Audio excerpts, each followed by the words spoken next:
Hello, in this video I'm going to show you how you can pair your JBL Tune 220 True Wireless sound with your MacBook.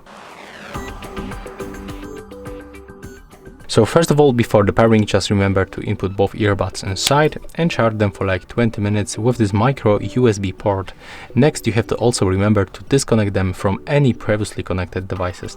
And right now, you can just simply open this charging case and take them out of this case, the left and also the right one.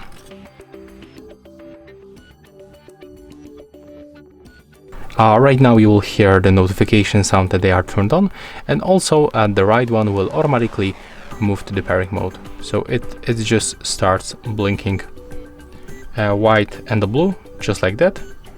So put it close to the MacBook and open the settings. Go for the sound. For the Bluetooth.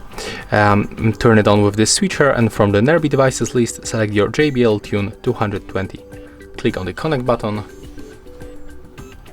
And as you can see, we are successfully connected right now. And that's all for this video. Hope you like it.